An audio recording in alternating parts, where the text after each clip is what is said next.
안녕하십니까. 오늘 강의를 하게 될 한림대학교 김연아입니다.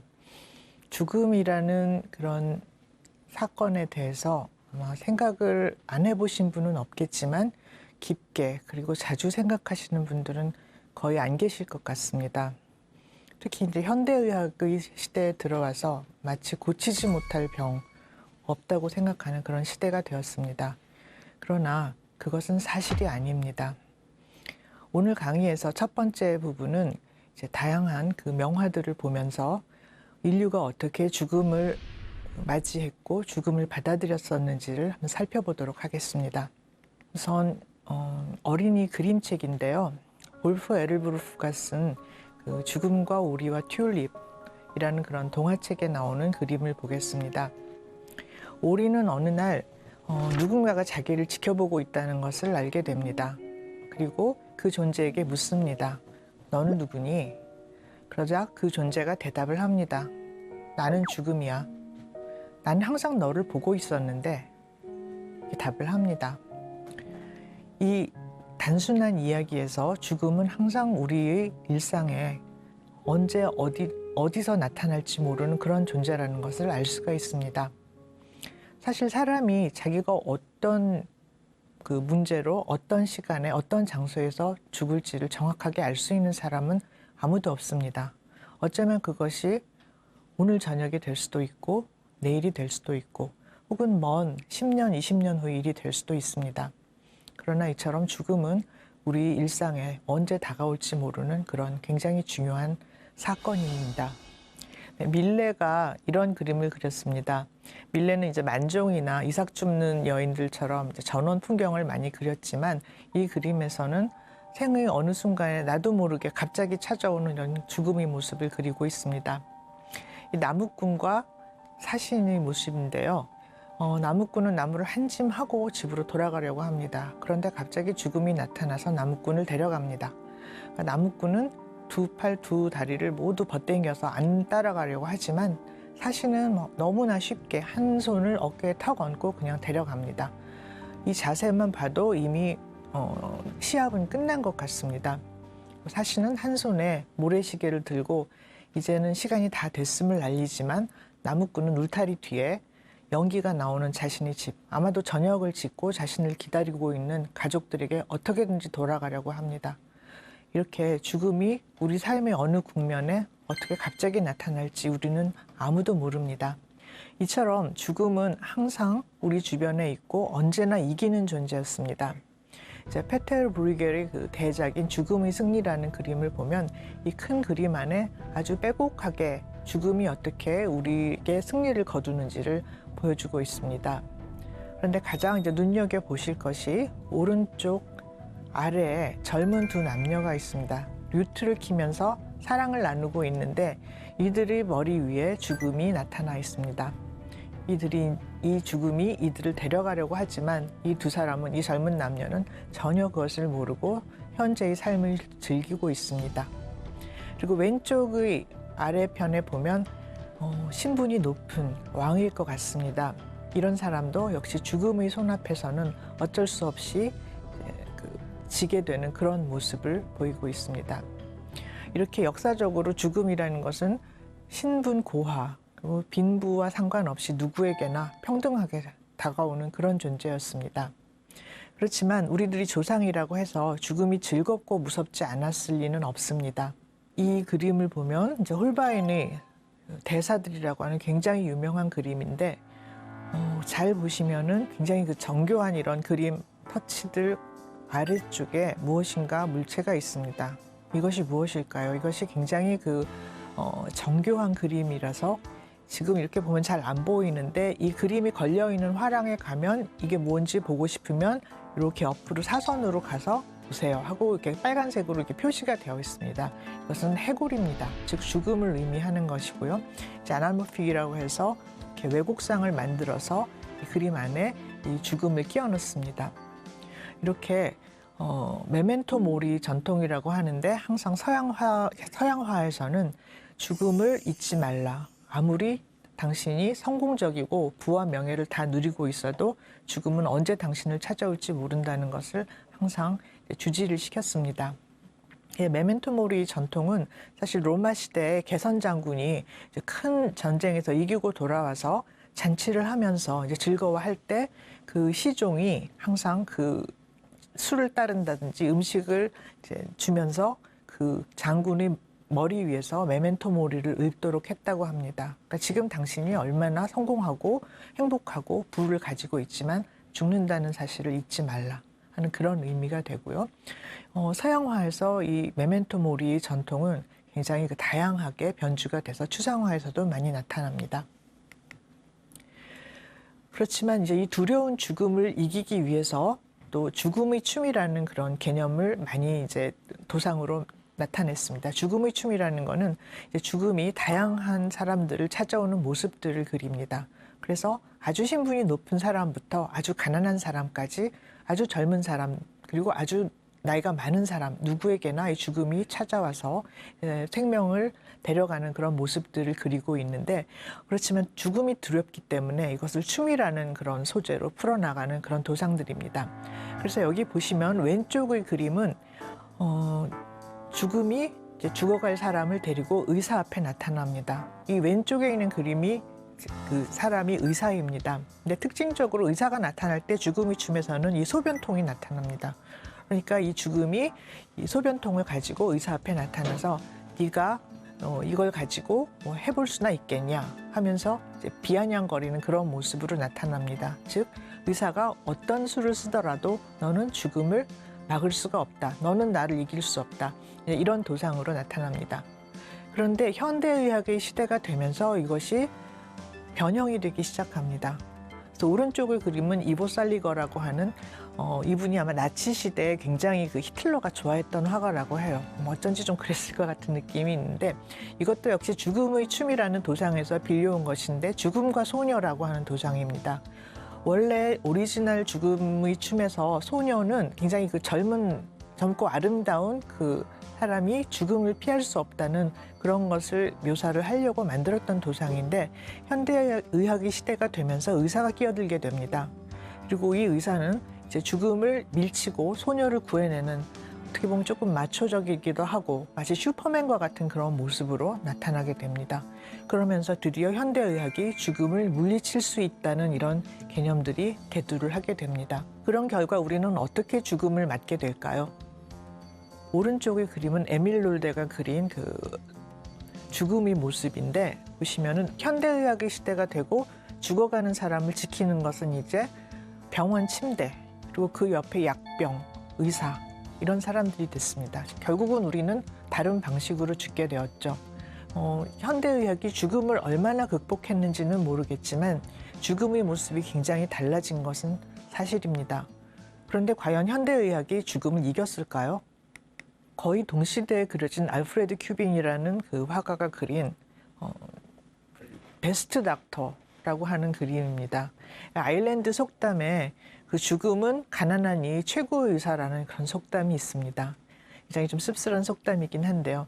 이 그림을 보면 어떻게 그 많은 치료를 받고 현대의학의 힘을 빌려도 결국은 이기는 것은 죽음이다 하는 것을 아주 적나라하게 묘사를 하고 있죠. 우리는 지금 코로나19의 그 혼란의 시대에서 살고 있습니다. 코로나19가 그동안 우리가 현대의학에 의해서 이제 뭐 못 고치는 병이 없어지지 않았을까? 우리는 더 이상 죽지 않게 된 것이 아닐까? 이렇게 착각을 하고 그런 현대의학의 허풍 속에서 우리가 살아왔었는데 그것이 사실이 아니라는 것을 다시 알게 됐습니다. 이 눈에 보이지도 않는 아주 미물에 속하는 그 바이러스 때문에 이렇게 세상이 뒤집어지는 이런 경험을 우리는 하고 있습니다. 지금도 우리는 한 치 앞도 우리 앞이 어떻게 바뀔지 알 수가 없습니다. 중세시대의 패스트가 지금의 코로나와 얼마나 비슷한 상황인지를 한번 살펴보겠습니다. 패스트는 코로나와는 완전히 다른 그런 질환이죠. 그러니까 패스트는 쥐라는 숙주가 균을 옮깁니다. 예르시니아 페스티스라고 하는 균을 옮기고 이 균은 바이러스는 아닙니다. 그러나 중세시대 사람들은 균이라는 개념조차도 없었거든요. 그래서 이 패스트가 왜 생기는지도 모르고 그렇게 이런 무서운 사신이 나타나서 사람들을 한꺼번에 다 데려가고 하는 이런 일로 받아들였습니다. 코로나하고 패스트가 굉장히 비슷한 점이 패스트도 한 번으로 끝나지를 않았어요. 그러니까 우리는 그냥 패스트가 한 번 와서 사람들이 왁 죽고 그리고 사태가 종결됐다고 생각을 하는데 그게 아닙니다. 끝났다고 생각하고 사람들이 다시 활동을 시작하면 다시 한번 패스트가 우르르 일어나서 또 많은 사람들이 죽고 이런 것이 여러 번이 반복되는 그런 경과였습니다. 결국은 패스트라는 그런 사건은 중세시대가 끝나고 르네상스가 열리는 그런 큰 계기가 되었습니다. 우리 코로나도 지금 분명히 우리가 지금까지 살아왔던 방식을 바꿀 거라는 것은 명확하고요. 이 오른쪽 그림을 보시면 패스트 시대의 의사의 모습입니다. 보면은 얼굴에 이렇게 새 같은 가면을 쓰고 있고요. 그리고 전신을 이제 옷으로 가운으로 이렇게 감싸고 있고 손에도 이제 장갑을 끼고 있습니다. 그런데 이 새 얼굴을 보면은 이제 부리가 이렇게 나와 있는데 이 부리가 나와 있는 거는 이제 시체나 이런 환자들을 다룰 때 나오는 그런 냄새를 조금 좀 피하기 위해서 이 부리 안에다가 이제 향초라든지 약초 같은 것을 많이 넣었다고 해요. 그래서 이게 패스트 시대의 의사의 모습인데 오른쪽에 방역복을 입은 코로나 시대의 의료진의 모습입니다. 이것을 보면 우리가 변한 것이 거의 없다는 걸 알 수가 있죠. 몸을 다 싸고 그리고 눈과 코, 입 다 막고 이런 방역복을 입고 활동을 하는 의료진의 모습은 그 패스트 시대의 그런 의사들의 모습과 달라진 것이 없습니다. 그리고 이 전염병 환자들을 수용하는 병원의 모습도 사실은 달라진 것이 중세 시대부터 거의 없습니다. 이 패스트 시대에 많은 사람들이 잘은 모르지만 일단 어디서 이렇게 조용한 장소에서 이렇게 격리가 되어 있으면 병을 피할 수 있다고 생각을 했습니다. 그래서 10명의 선남선녀가 어떤 멀리 떨어진 성으로 모여듭니다. 그래서 거기서 이제 바깥 세상과의 출입을 끊고 생활을 하게 되는데, 그러니 너무 이제 심심하다 보니 여기서 한 사람이 얘기 하나씩 해가지고 만드는 얘기가 데카메론이죠. 그래서 이 시대에는 이렇게 해서 방역을 했습니다. 자, 코로나 시대 방역 어떻습니까? 집에 머무르시오. 그러니까 패스트 시대, 중세 시대와 코로나 시대의 그런 질병, 전염병에 대한 그런 대처 방법에는 차이가 아무것도 없습니다. 결국은 현대의학이 이런 단순하다고 생각했던 감염병조차도 완벽하게 물리치지 못하고 여기에 대한 대처법은 중세시대 이후 크게 달라지지 않았다는 것을 알 수가 있습니다.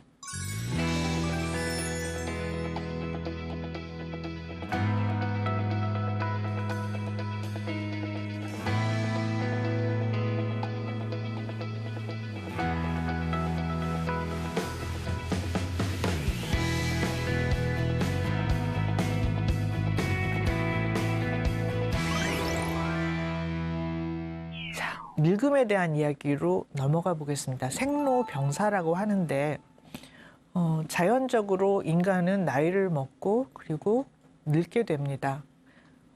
인간이 늙는다는 것은 죽음만큼이나 피할 수가 없는 그런 일들이었는데요. 이런 많은 화가들이 자신의 자화상을 그리면서 젊었을 때의 모습 그리고 늙었을 때의 모습을 가감없이 보여줍니다. 이 뒤로라고 하는 화가의 젊었을 때의 모습과 늙었을 때의 모습을 비교를 해보시면 이 늙음을 자연스럽게 받아들이고 있었다는 것을 알 수 있는데, 현대로 들어오면 늙음이 병이 되기 시작합니다. 마음 아프게도 이 여자분들한테는 굉장히 더 이게 좀 늙음이 병처럼 받아들여지는 그런 현상들이 더 강조가 되는 것 같아요. 그래서 보면 동안 선발대회를 하고 다양한 실버 성형들이 나옵니다. 늙음은 병도 아니고 죄악도 아닌데 마치 늙음을 병 혹은 죄인 것처럼 이렇게 간주하는 시대가 되었습니다. 물론 그 기저에는 다양한 그런 상업주의 영향이 없다고 할 수가 없죠. 다미안 호스트라고 하는 또 유명한 작가가 있는데, 이분은 죽음을 모티브로 해서 굉장히 다양한 작품들 아주 적나라하게 드러내는 그런 화가로 유명합니다. 그런데 이분의 작품 중에 이제 제가 개인적으로 가장 좋아하는 것이 알약 시리즈라고 하는 이 작품인데요. 이 화가가 어릴 때 어머니 손을 잡고 약국을 갔습니다. 그런데 약장에 진열이 되어 있는 온갖 색깔의 약들을 바라봅니다. 이것이 화가에게는 굉장히 강렬한 인상으로 자리 잡게 됩니다. 그 이후에 이 화가는 이런 형형색색의 약들을 전시를 해서 진열을 하는 이런 작품을 만들고, 이 약들을 다 먹으면 당신이 늙거나 병들거나 죽지 않을 수 있습니까? 하는 이런 질문을 하고 있습니다. 어떻게 보면 이 약 그리고 현대의학에 집착하고 매달리는 그런 사람들이 허망함을 비꼬고 있는 그런 작품이라는 생각이 듭니다. 자, 우리는 어떻게 늙고 어떻게 죽어가게 될까요? 특히 마치 못 고치는 병이 없는 그런 현대의학의 시대에 우리는 어떻게 죽어가게 될까요? 흔히 이제 유병장수라는 말씀들을 하시죠. 욕이라고 하죠. 유병장수. 병 많이 앓고 그냥 오래 살아라. 다들 무병장수를 꿈을 꾸십니다. 그런데 이것이 쉬운 일은 아니고 사실은 불가능한 일입니다. 비슷한 결과를 가져올 수는 있으나 이것도 굉장히 좀 공부를 많이 하셔야지 이룰 수 있는 결과인데요. 인류의 수명이 석기 시대에서 2배가 될 때까지 10,000년이 넘는 시간이 걸렸습니다. 즉 석기 시대에는 평균 수명이 한 20대였는데 1900년대 초기에 인류의 수명이 평균이 40대였습니다. 42세 정도였죠. 물론 평균 수명이라는 것은 영아 사망률이 높으면, 그러니까 아기들이 많이 죽으면 당연히 굉장히 좀 짧아지게 되지만, 어쨌든 제가 어릴 때만 해도 60대에 돌아가시는 분들이 그렇게 드물진 않았습니다. 그런데 10,000년도 넘는 긴 세월 동안 수명이 2배가 되었던 인류가 단 100년 만에 수명이 다시 2배가 됩니다. 요즘은 평균 수명이 80대가 되죠. 그래서 70세만 돌아가셔도 굉장히 요절했다고 이렇게 받아들여지는 그런 세상이 됐는데, 그럼에도 불구하고 사람이 사망을 할 때에는 노화에 의해서 다양한 병치레들이 일어납니다. 그리고 이 병치레들이 어느 정도까지 누적이 되게 되면 결국은 사망을 하시게 됩니다. 가번의 그림이 현대의학 이전의 삶과 죽음의 모습이었다고 하면, 현대의학 이후에는 이 사망까지 기간이 굉장히 길어지게 됩니다. 그렇지만 병치레가 찾아오진 않는 것은 아닙니다. 현대의학의 다양한 건강관리법이라든지 아니면 나아진 영양 등으로 인해서 이 병치레에서 그 사망에 이르는 기간이 길어지고, 또 병치레 자체도 실제로 이제 나이에 비해서 굉장히 몸 상태가 건강하신 어르신들을 많이 보게 되잖아요. 그래서 실제로 이제 이 병치레의 그 단계도 조금 좀 완화가 되는 그런 경향이 없지는 않지만, 결국은 이 긴 기간을 지나서 어느 시점이 되면 사망을 피할 수가 없습니다. 그런데 이 과거의 기준으로는 이미 사망을 하신 그런 상황인데 여기에 개입하는 것이 연명치료입니다. 그래서 이미 이제 사망과 거의 비슷한 몸 상태임에도 불구하고 연명치료로 사망까지 기간을 더 길게 인위적으로 늘릴 수가 있습니다. 현재 일어나는 많은 웰다잉 논의, 그리고 연명치료를 하지 않는 것이 바람직하다는 그런 논의들은 바로 이런 이치에서 나오는 일이고요. 그래서 다번과 같이 병치레와 이런 누적된 몸 상태의 악화에 의해서 사망이 가까워지면 인위적으로 이것을 늘리지 말고 그때 사망을 받아들이자 하는 것이 현대의료에선 무병장수에 가까운 최선의 결과라고 볼 수가 있겠고요. 어른들이 말씀하시는 9988124라는 말씀이 있습니다. 이것은 생물학적으로 불가능하다는 것을, 대단히 죄송하지만 생물학적으로 불가능하다는 말씀을 드립니다. 왜냐하면은 신체가 생물학적인 그런 기전에 의해서 노화와 다양한 병이 축적이 되는 것은 피할 수가 없습니다.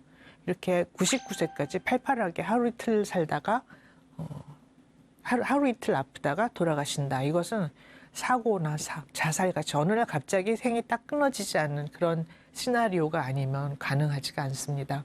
어떻게 늙고 죽어가는지를 또 하나의 그림으로 살펴보겠습니다. 보시면은 세로 축은 기능 정도입니다. 그래서 생활을 하다가 어느 정도 기능 손실이 되면, 즉 병치레와 신체의 쇠약에 의해서 독립생활이 불가한 단계가 됩니다. 무슨 말이냐면 나 혼자 내가 먹을 것을 챙길 수 없는 나이, 그리고 누군가가 도와주지 않으면 내 몸 간수를 할 수 없는 그런 단계가 됩니다. 여기서 더 진행을 하게 되면은 준와상 상태, 와상이라는 건 누워 지낸다는 뜻이죠. 그래서 준와상 상태가 되고, 이제는 대부분의 시간을 침대에 누워서 지낼 수밖에 없지만, 그래도 간단한 화장실이라든지 식사를 하려고 잠깐 침상을 벗어날 수는 있는 상태. 그리고 여기서 더 진행을 하면 완전 와상 상태가 됩니다. 즉 침대 밖을 벗어나지 못하시는 단계가 됩니다. 이때가 되면 이제 가장 큰 문제가 배설이 문제가 됩니다. 누군가가 나의 그 배설을 치워줘야 하는 이런 단계가 되죠. 사실 옛날에 효부상 이런 단골 레퍼토리가 이제 중풍으로 쓰러지신 시어머니 그 기저귀를 5년 동안 갈았다. 이것이 사실은 단골 레퍼토리였는데 이것을 생물학적인 개념으로 대입을 해보면 바로 완전 와상 상태가 된 어르신이 사망할 때까지 돌봤다 하는 그런 의미가 됩니다. 그리고 완전 와상에서 이제 더 진행을 하면 사망을 하는데요. 이제 다양한 그런 인생의 일들을 겪으면서 서서히 노화와 생활 기능의 소실을 통해서 사망을 하게 됩니다. 중간중간에 독감을 앓았다든지 굉장히 스트레스를 앓는다든지 하면 조금 그때 잠깐 이제 기능이 더 소실됐다가 다시 돌아오고 하는 그런 과정을 여러 번 겪게 됩니다. 그런데 이것이 갑자기 툭 떨어지는 절벽으로 떨어지는 것처럼 그렇게 심한 기능 손실이 일어나는 그런 시기가 있습니다. 중풍을 앓았다든지 아니면은 낙상을 했는데 낙상도 어르신들 낙상이 굉장히 심각한데 이렇게 심각하게 생각을 안 하시는 것 같아요. 낙상을 해서 대퇴골 골절이 됐다 하면은 거의 뭐 완전 와상 상태가 되는 거죠. 침대를 못 나올 정도가 되셨다가 다행히 이제 회복을 하시게 되더라도 전의 단계로는 돌아오지를 못합니다. 그리고 이렇게 해서 신체 기능이 꺾이게 되면 사망까지 기간도 굉장히 짧아지지만 문제는 독립생활을 할 수 있는 기간이 굉장히 짧아진다는 게 문제가 됩니다. 결국은 누군가의 그 도움을 받지 않으면 생활을 할 수 없는 그런 단계가 굉장히 길어진다는 그런 문제가 있습니다. 그래서 어쩔 수 없는 그런 이벤트들은 할 수 없지만 특히 이제 어르신들은 낙상을 굉장히 좀 신경을 쓰시라는 것을 이제 말씀을 드리고 싶고요. 엘리자베스 퀴블러 로스라고 하는 아주 유명한 정신과 의사가 있습니다. 이분이 현대에 영향을 준 100명의 철학자에도 그 반열에도 올라갈 정도로 유명한 분인데 이분이 죽음과 죽어감이라는 저서에서 죽음의 5단계를 이야기를 했습니다. 내가 암을 진단을 받았어요. 그리고 시한부라는 걸 알게 됐습니다. 이럴 때 사람들은 어떻게 반응을 할까? 우선 첫 단계는 부정입니다. 그럴 리가 없어. 내가 이렇게 벌써 죽는다고? 그럴 리가 없어 하고 여러 병원들, 여러 의사들을 찾아다니면서 나의 진단, 나의 수명을 부인을 하려고 합니다. 그러나 그것이 사실이라는 걸 알게 되었을 때는 이제 분노하게 됩니다. 어떻게 나한테 이런 일이 있을 수가 있지? 내가 얼마나 열심히 살았고 내가 얼마나 가치 있는 일들을 많이 했는데 이제 분노를 하게 됩니다. 그러나 역시 이 단계를 지나면 그 다음에 협상의 단계가 됩니다. 이 협상은 신과의 협상입니다. 이때 갑자기 선행을 또 많이 하게 되고 기부를 하게 되고 그럽니다. 그러면서 신이시여, 나 이렇게 좋은 사람입니다. 날 좀 더 살려주세요 하고 신과 협상을 하게 됩니다. 그러나 이것도 소용이 없다는 것을 알고 그 다음에는 우울해지게 되고요. 이 우울의 기간을 지나서 결국은 죽음을 받아들인다는 이런 죽음의 5단계가 굉장히 발표되었을 때는 많은 사람들에게 반향을 일으켰죠. 그런데 현대의학의 시대에는 죽음이 3단계가 됩니다. 순전히 이것은 이제 생물학적인 그런 단계를 나누는 것인데요.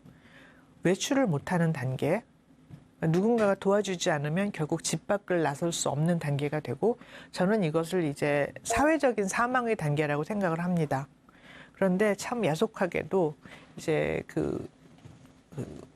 빈부의 격차에 따라서 이 단계가 굉장히 쉽게 해결이 되시는 분들이 있습니다. 그러니까 여유가 있는 분들은 도우미를 둔다든지 뭐 다양한 차량 개조라든지 이런 방법으로 분명히 외출할 수가 없는 단계임에도 불구하고 외식도 하시고 다양하게 바깥 생활을 즐길 수가 있습니다. 그러나 결국은 어느 단계가 되면 침상을 못 벗어나는 단계, 이제 완전 와상 단계가 되는 거죠.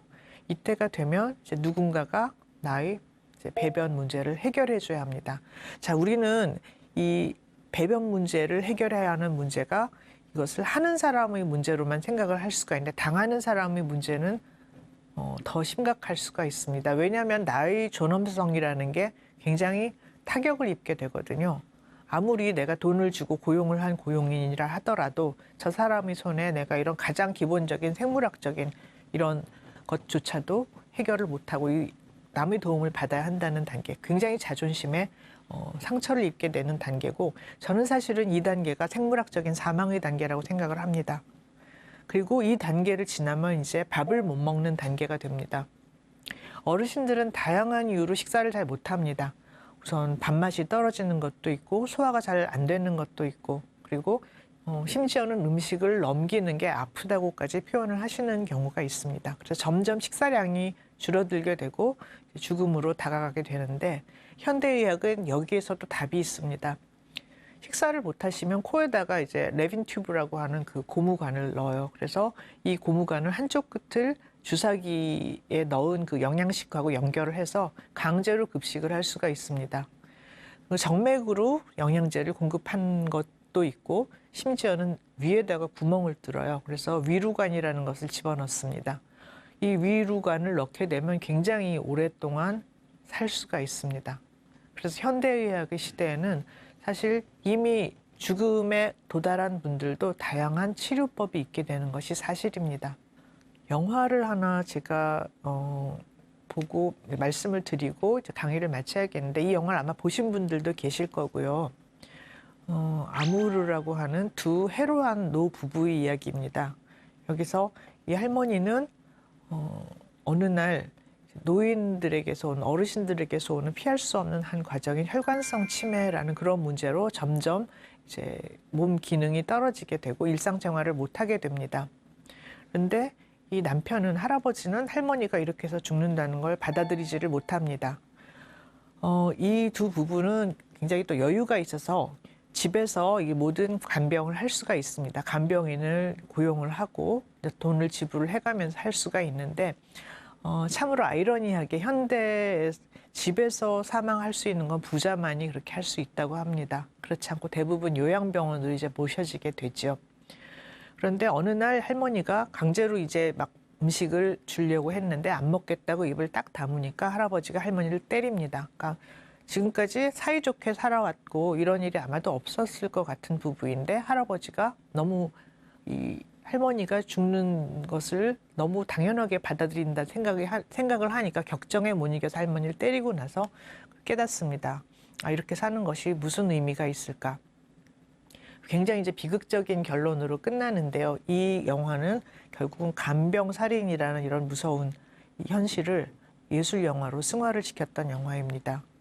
그래서 지금 저희가 이제 100세 시대, 100세를 훨씬 넘어가는 이런 시대가 됐다고 생각을 하는 이면에는 이 가족들, 남겨진 사람들에게 있는 이런 문제들이 말을 하지 않은 상태에서 지금 굉장히 표면화가 될 그런 가능성이 있고, 과연 우리가 오래 산다는 것이 어떤 의미인지를, 그리고 그것이 우리 가족들에게 어떤 의미인지를 계속 생각해 봐야 하는 그런 시대가 되었다고 생각을 합니다. 제 강의는 여기까지 마치겠습니다. 감사합니다.